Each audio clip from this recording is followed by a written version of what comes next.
بات چاہے کوئی بھی ہو، کوئی بھی اچھی بات ہو، بلغوا انی ولو آیا، وہ دوسروں تک پہنچاؤ۔ ایک تو ہم نے اپنے اندر یہ کانفیڈنس پیدا کرنا ہے کہ ہم اچھی باتوں کو دنیا میں ہر جگہ پھیلائیں گے، سوسائٹی میں، سماج میں، سکول میں، کالجوں میں۔ اور دوسری بات جو ہے وَتَنْهَوْنَ عَنِ الْمُنْكَرِ، برائیوں کا ہم ڈٹ کر مقابلہ کریں گے۔ اس وقت کی جو سب سے بڑی برائی عالم اسلام میں پھیلی ہوئی ہے، ڈرگ کی صورت میں، شراب کی صورت میں، چرس کی صورت میں، گانجے کی صورت میں، اس میں بیٹیاں بھی انوالو ہو رہی ہیں اور جوان بھی انوالو ہو رہے ہیں۔ 13.5 لاکھ سے زیادہ بچے اس میں انوالو ہو گئے۔ کچھ لڑکیوں کا میں نے ڈاٹا سنا کہ وہ پالش کھاتی ہیں، جوتوں کا جو پالش ہوتا ہے وہ ڈبل روٹی پہ لگا کر کھاتی ہیں۔ اللہ بچائے۔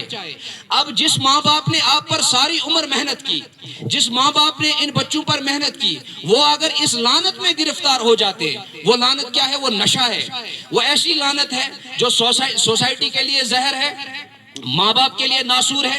اگر کوئی ایک بچہ یا کوئی ایک لڑکی یا کوئی نوجوان اس میں گرفتار ہو جاتا ہے، وہ صرف آپ سمجھے اپنے گھر کے لیے ناسور نہیں ہے، وہ پورے علاقے کے لیے وائرس ہے۔ جس طرح ہم نے کورونا وائرس میں کس طرح احتیاط سے ہم لڑتے رہے، احتیاط سے ہم نے مقابلہ کیا، احتیاطیں کی، دوائیاں لی اور گھروں میں رہے، ہم نے کس طرح سے بچایا اپنے آپ کو ان بیماریوں سے، اللہ سے بھی معافی مانگتے رہے اور ڈاکٹروں کی ہدایت کے مطابق چلتے رہے۔ بالکل اسی طرح یہ جو ڈرگ کا مشن ہے، ہمیں اس میں کہاں احتیاط برتنی ہے، اور جو اس میں انوالو ہوئے، ہماری مثال ایک ڈاکٹر کی رہے گی اس میں، جو دور ہیں اس سے، وہ ان کو کیسے بچائیں جو اس میں انوالو ہو گئے۔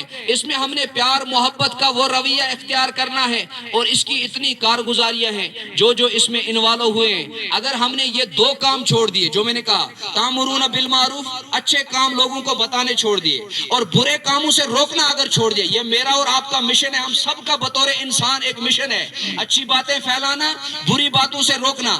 اگر یہ 2 کام ہم نے چھوڑے تو پھر کیا ہوگا؟ سکول محفوظ نہیں رہیں گے، مائیں بہنیں محفوظ نہیں رہیں گے، کالج محفوظ نہیں رہیں گے، استاد محفوظ نہیں رہے گا، راستے محفوظ نہیں رہیں گے، مسجدوں کی پیٹیاں تک محفوظ نہیں رہیں گے، مندر اور گردوارے محفوظ نہیں رہیں گے، ان کو چرسی شرابی ان کی پیٹیاں بھی اکھاڑ کے لے جائیں گے، وہاں سے بھی پیسے چوری کریں گے، مسجدوں کی مائکیں تک اٹھا کے لے جائیں گے، ماؤں کے جو بندے لگے ہوتے ہیں وہ بھی محفوظ نہیں رہے گی۔ اب جس گھر میں چرسی بیٹا ہوگا یا ڈرگ کرنے والی لڑکی ہوگی، وہ انتظار میں ہوگی کہ ماں کب سوئے گی، میں لا کر میں ڈاکہ ڈالوں گی۔ وہ انتظار میں ہوگی ماں کب سوئے گی کہ میں اس کے بیڈ روم سے پیسے نکال کے لے جاؤں گی۔ وہ انتظار میں ہوگی کہ مجھے اے ٹی ایم کا پن کب پتا چلے گا، میں ڈرگ کے لیے پیسے چوری کروں گی۔ اب کیا ہوگا؟ ڈرگ کی وجہ سے گھروں تک فتنے پہنچیں گے، ماں باپ کے درمیان لڑائی، خاندانوں کے درمیان لڑائی، معاشرے میں لڑائی، علاقے کی بدنامی، اساتذہ کی بدنامی، والدین کی بدنامی، سوسائٹی کی بدنامی۔ اور اس بدنامی کا نتیجہ کیا نکلے گا؟ اتنے واقعات ہیں۔ ایک گھر میں ایک لڑکا تھا، بہت اچھا، ٹین ایج، 12 13 14 سال کا تھا، پڑھتا اچھا تھا، قابل تھا، سکول میں ہر سال ٹاپ آتا تھا، لیکن ڈرگ کی عادت لگنے کی وجہ سے اس ملک کا سب سے بڑا دشمن، اس سوسائٹی کا سب سے بڑا دشمن وہ ہے، گن اٹھانے والا بھی دشمن ہے، گن سے کسی کو بے گناہ مارنے والا بھی، وہ بھی اس ملک کا دشمن ہے، لیکن اس سے بڑا دشمن وہ ہے کہ جس ماں نے اپنے چھوٹے بچے کو پال پوس کر اس عمر تک پہنچایا کہ یہ میرے بڑھاپے کا سہارا بنے گا، جس باپ نے پال پوس کر ایک جوان کو تیار کیا کہ یہ میرے لیے بڑھاپے کا سہارا بنے گا، لیکن ایک نشہ بیچنے والا، اس کو پیسہ چاہیے، اس کو دوسری منزل بنانی ہے، اس کو تیسری منزل بنانی ہے، اس کو گاڑی پہ گاڑی خریدنی ہے، اس کو پیسہ چاہیے، بینک بیلنس چاہیے۔ کسی کا بچہ بگڑتا ہے تو بگڑنے دو، کسی کی اولاد بگڑتی ہے تو بگڑنے دو، اسے صرف پیسہ چاہیے۔ وہ اس ملک کا سب سے بڑا ٹیررسٹ ہے، وہ اس ملک کا سب سے بڑا دشمن ہے، جو نشہ لے کر آیا، شراب کی شکل میں، چرس کی شکل میں، ڈرگ کی شکل میں، ٹیبلٹس کی شکل میں، افیون کی شکل میں، گانجے کی شکل میں، پالش کی شکل میں، اور چھوٹے بچوں کو سپلائی کرتا رہا، جوانوں کو سپلائی کرتا رہا۔ وہ سوسائٹی کا سب سے بڑا دشمن ہے۔ میں دعوے سے یہ بات کہہ سکتا ہوں، ہمارا سرمایہ باغ نہیں ہے جن باغوں پر ہم محنت کرتے ہیں، ہمارا سرمایہ بینک بیلنس نہیں ہے جس بینک بیلنس کو ہم حفاظت سے رکھتے ہیں، ہمارا سرمایہ سونا نہیں ہے، ہمارا سرمایہ آپ جوان ہیں، آپ بچیاں ہیں، آپ ہمارا مستقبل ہے۔ عقاب روح جب بیدار ہوتی ہے جوانوں میں، نظر ان کو آتی ہے اپنی منزل آسمانوں میں۔ آپ میں سے کل کوئی ایس ایچ او کے پد پہ ہوگا، ہوگا, کوئی سرپنچ ہوگا, کوئی چیئرمین مسجد کا ہوگا, کوئی گاؤں کا لیڈر ہوگا, کوئی ہیڈ ماسٹر ہوگا, کوئی ٹیچر ہوگا, کوئی پولیس محکمے میں ہوگا, کوئی کسی اور ڈپارٹمنٹ میں ہوگا. آپ ہمارا سرمایہ ہو. اگر آپ کی زندگی خراب ہو گئی تو ہمارا سرمایہ ختم ہو گیا, ہماری زندگی تباہ ہو گئی, ہمارا معاشرہ تباہ ہو گیا. جوان بچہ, خوبصورت بچہ, ماں باپ کا بہت فرما بردار. اس لیے میں آپ سے کہنا چاہتا ہوں یہ بات کہ آپ ہر وقت یہ بات ذہن میں رکھیں, اپنے ماں باپ کی ہر وقت سوچتے رہیں کہ جن کپڑوں پر, جن جوتوں پر, جس حسن پر میں اتراتی ہوں یا اتراتا ہوں, جن کپڑوں پر میں ایٹیٹیوڈ کرتا ہوں یا کرتی ہوں, 1000 مرتبہ سوچیں ان کپڑوں کو خریدنے میں آپ کے باپ کے کہیں پسینے کے قطرے بہے ہوں گے. آپ جس جوتے پر ناز کریں گے, آپ جس سوسائٹی میں اپنے آپ کو ناز کر یا نشیلے لڑکوں اور لڑکیوں کے ساتھ تعلق رہے گا, 1000 مرتبہ سوچنا کہ آپ کا باپ آپ کے لیے کتنے قطرے پسینے روز بہاتا ہے.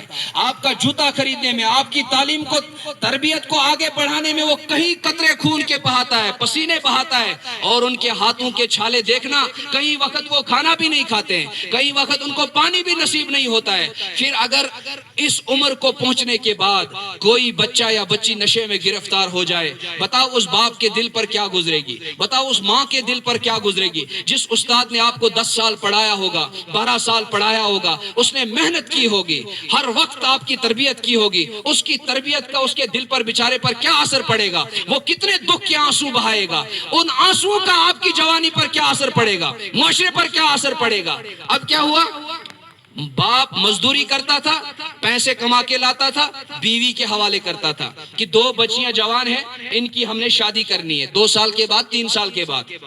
لیکن گھر میں سانپ پل رہا تھا, ان کو پتہ ہی نہیں تھا.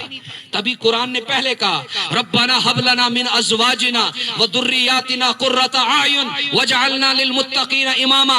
ہر باپ کو چاہیے کہ وہ اللہ سے اس بات کو مانگے, یا اللہ میری بیوی کے ذریعے سے مجھے اور میرے ذریعے سے میری بیوی کو, ہماری نسل میں ایسے بچے پیدا کر جو میری اور میری بیوی کی آنکھوں کی ٹھنڈک بن جائے کل جا کر, جو ہمارے لیے ٹھنڈک کا مطلب کیا ہوتا ہے, گاؤں میں بدنام کرنے والا, علاقے میں بدنام کرنے والا, پولیس ریکارڈ میں بدنام ہونے والا, علاقے میں بدنام ہونے والا نہیں.